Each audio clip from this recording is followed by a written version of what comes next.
Okay, everybody, I wanted to tell you about a project. Everyone knows I'm a huge Jaws fan, okay? And there's a project going on up in Martha's Vineyard where they are taking a Nova Scotia lobster boat named Lydia and they're converting it into the Orca 3. They are rebuilding the boat from Jaws, okay? Remember this boat? Remember this classic scene at the end where the shark lands on the boat, eats Quint, and then, of course, Chief Brody's hanging from the mast there and shoots Jaws and explodes him? They are rebuilding this boat, guys. Okay?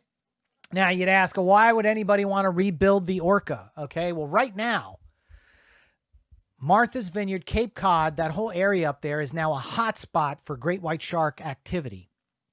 And they need to study and find out why it's turning into a hotbed. Or is it an area where the sharks are birthing?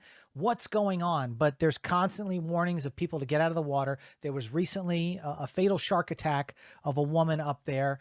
And, you know, it's important to research and continue to educate the public on the great white sharks. What better way to do it in a fully restored Orca from the movie Jaws? And so it's a way to get people involved, to get people excited. And so what they've done is they've purchased a Nova Scotia lobster boat named the Lydia, and they're going to be converting it into the Orca. Now, part of the build team will be Joe Alves, the production designer of the original film. Okay. And Chris Crawford, who was an original builder of the original boat. They took a boat back in 1974 called the Warlock, and they converted it into the Orca that we see in the film. There was also another boat, which was labeled the Orca 2, which was a replica that was able to sink and resync, you know, the way they make movie magic so that they could reset the cameras up and stuff like that. So this is actually a fully functioning Orca, and they're calling it the Orca 3. They have an Indiegogo and they're raising money. They've already raised $10,000, but they got a little ways to go. So I want everybody to either donate or share this link that I will have in the comment section below and try to get the word out about this. It's really an exciting project.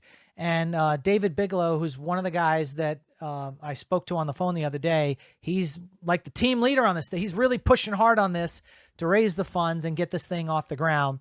And he's a huge Jaws fan. And what better way to bring back that boat other than to educate about conservation and finding out what's going on up in Martha's Vineyard in the Cape Cod area where the great whites are just popping off left and right. It's insane. The activity is crazy. So how cool would it be to get on the Orca, to go out and tag a great white from the pulpit? I mean, that would be like a dream come true for people. So anyway, that I want to go do that if they're able to go check out the great whites and start looking at them for conservation and stuff. I want to be all over that. But they need your help, guys. And I know it's tough right now with COVID-19, money strapped. Everybody's been out of work for a long time. But, you know, even $5 is a huge help. Just contribute. That's all we need. Or share the link to people that would be interested, especially if you're Jaws fans or you're shark fans, conservationists, animal lovers. Let's see if we can get the word out on this thing, because I'm really excited about it and everyone else is really excited about it. And David Bigelow is also creating a documentary series called Making the Monster, which will be so many episodes for television, all about the making of Jaws, but also they're going to document the full restoration of the Lydia, turning her into Orca 3. So guys, let's get on this. Help me out. Hear me out. Share this video. And let's see if we can raise the money to get this thing built.